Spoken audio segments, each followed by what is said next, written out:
La sentencia C093 del 2019, sustanciada por el magistrado Antonio José Lizarazo Ocampo, se trata de una demanda de inconstitucionalidad del artículo 7 de la Ley 1922 del 2018.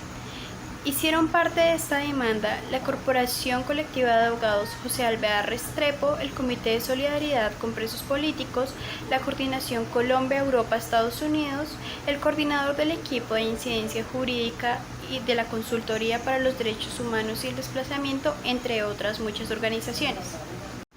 Como ya mencioné anteriormente, en esta sentencia se evalúa la constitucionalidad del artículo 7 de la Ley 1922 del 2018. En este artículo se declara que en los procedimientos de competencia de la JEP en los que los comparecientes sean o hayan sido miembros de la fuerza pública, el Ministerio de Defensa Nacional podrá intervenir. De acuerdo con los demandantes, esta norma violaba el principio de identidad flexible, el cual permite que, como producto de la deliberación democrática, en cada etapa del proceso legislativo se pudieran modificar, unificar e incluso adicionar con disposiciones nuevas los textos. El requisito que se exigía para el caso concreto no era que el texto hubiese sido debatido o aprobado de manera idéntica, sino que el tema hubiese sido abordado y que el texto hubiese surgido como consecuencia del debate parlamentario. Obviamente, tal y como les puso mi compañera en los aspectos generales de la demanda, del artículo 7 de la Ley 1922 de 2018, es muy necesaria para entender cuál es el principio de identidad flexible y otros principios como el de continuidad y violación al principio de igualdad de armas, que esto ya no hace parte del trámite legislativo. Entonces, ¿cuáles son los motivos por el cual sustentan esta demanda? El primero es que la demanda expone que el Ministerio de Defensa fue incluido en el debate de la plenaria del Senado en reemplazo de un antiguo artículo. El artículo, el cual fue reemplazado, prevía la intervención de las autoridades étnicas con el objetivo de garantizar la defensa. ¿La defensa de qué? De la fuerza pública. Lo segundo es que se violó el principio de identidad flexible, tal como aparece aquí. ¿Por qué violaron el principio de identidad flexible? Porque antes había una norma, un artículo, la cual fue quitada, un artículo que hablaba sobre las intervenciones de la JEP con autoridades étnicas. Lo quitaron y hablaron sobre el Ministerio de Defensa. ¿Qué más sostienen? Sostienen que el hecho de que una autoridad administrativa como el Ministerio de Defensa Nacional intervenga en procesos judiciales de la JEP es inconstitucional, es desproporcionado y es indebido. Y por último, y pues sí, un poquito menos importante para nuestro concepto, pero pues igual sigue siendo relevante, es respecto a la vulneración del principio de igualdad de armas. Aún así, a pesar de que la Corte inadmitió la demanda la primera vez por esto mismo, lo introdujeron, pero de una forma redactada más implícitamente. Pasamos a lo más importante, el problema jurídico y las consideraciones de la Corte. En este caso, la Corte redactó tres problemas jurídicos. De esos tres, uno es el que más necesitamos nosotros desarrollar para poder entender el principio de identidad flexible. Y los otros dos los vamos a mencionar y aludir de manera muy general, ya que la sentencia es bastante extensa. El primero se desconocieron los principios de consecutividad e identidad flexible durante el trámite y discusión del artículo 7 de la Ley 1922 de 2018, según lo previsto en el artículo 157 y 160 de la Constitución, los cuales hablan sobre lo del trámite legislativo. ¿Sí? Los otros dos, este es el problema jurídico principal que vamos a trabajar nosotros. Los otros dos problemas son, que leo y cito: desconoce el principio de legalidad consagrado en los artículos 6 y 29 de la Constitución, la falta de regulación legal del objeto, alcance y límites de la intervención del Ministerio de Defensa prevista en el artículo 7 de la Ley 1922 de 2018. Y 3. Vulnera el derecho a la igualdad en el ámbito del debido proceso, principio de igualdad de armas, que recuerdo que habíamos mencionado un principio de igualdad de armas que estuvo muy implícito, que se deriva de los artículos 13 y 29 de la Constitución nuevamente, a la intervención del Ministerio de Defensa previsto en la norma demandada del artículo 7 de la Ley 1922 del 2018. Esos son los tres problemas jurídicos.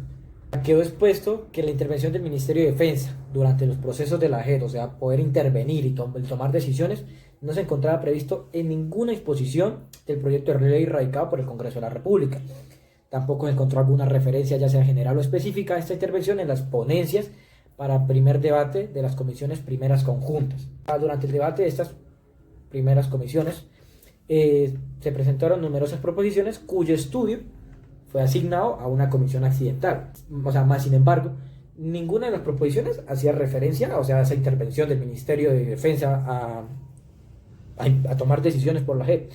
O sea, se preveía lo de sobre la intervención de las autoridades étnicas respecto a los grupos, o sea, respecto a las personas pertenecientes a este grupo. Pero bueno, como sabemos, ese no es el artículo que quedó originalmente. El artículo que quedó originalmente ya lo hemos mencionado anteriormente. Por lo tanto, quienes instauraron este nuevo artículo fueron los representantes Hernán Penagos Giraldo, él, Germán Navas Talero y María Regina Zuluaga Henao. ¿Qué hicieron ellos? Justificaron el hecho de meter ese artículo 7, ese mico judicial, que ya explicaré por qué el violar el principio de identidad flexible es considerado como un mico judicial, en el cual el Ministerio de Defensa podría intervenir sin necesidad de cumplir con el reglamento interno de la JEP. Esa fue la ponencia que ellos hicieron y por el cual se está alegando de un artículo inconstitucional que debería ser declarado inexequible. Esta propuesta fue quitada para meter al Ministerio de Defensa, cosa que pues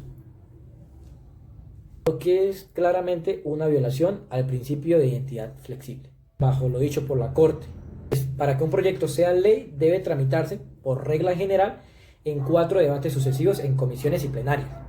Es la regla establecida en la ley quinta de los 4 debates y pues en la Constitución también se encuentra que este proyecto fue tramitado por un mensaje de urgencia por parte de la Presidencia de la República. Entonces, para esto se exigen como mínimo 3 debates, pueden omitir el cuarto. Entonces, en el primer debate, las comisiones constitucionales que sesionan de manera conjunta y un segundo debate de plenaria de cada una de las cámaras. Esto, pues, Cámara de Representantes y el Senado de la República. Respecto al principio de identidad flexible, es válido que durante el segundo debate de las cámaras introduzcan modificaciones, adiciones y supresiones, porque pues una ley no puede permanecer simplemente perfecta, o sea, de que en el primer debate se conserve, en el segundo, en el tercero y en el cuarto, y al final salga perfecta sin absolutamente ninguna modificación, porque para eso mismo son los debates. Bueno, siempre y cuando estas modificaciones y adiciones pues tengan relación con las materias discutidas en el primer debate, pues se garantiza la identidad o el principio de identidad flexible con el núcleo temático a lo largo de la ley. Ahí mismo, ahí va la violación al principio de identidad flexible. ¿Por qué? Bueno, porque no conservó el núcleo temático. Y lo que sucedió en este caso, respecto al artículo 7 que se adicionó en el último debate que tuvieron, es que en una sentencia anterior y que la Corte se autocitó en la C-112 del 2019, precisó que pues, para que un artículo con contenido normado, o sea, o contenido normativo pueda adicionarse durante el procedimiento legislativo en el último debate, es necesario que se viera como mínimo un tema. Pues, cabe mencionar que esta proposición, la proposición número 76, que derogó el artículo 7º e instauró el nuevo artículo, el cual está demandado, es que no fue ni debatida ni sometida a votación durante el primer debate de la sesión conjunta de las comisiones primeras. Por lo tanto, es que la Corte debe estudiar si solo con el simple hecho de presentar esta proposición ya es inexequible el artículo.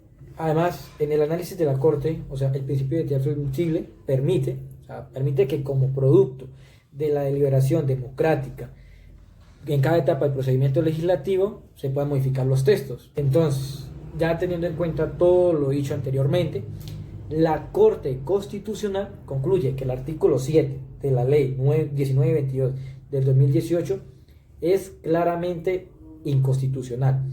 ¿Por qué? Bueno, primero, no cumplió con el requisito del numeral 2 del artículo 157 de la Constitución Política, ¿cuál es este?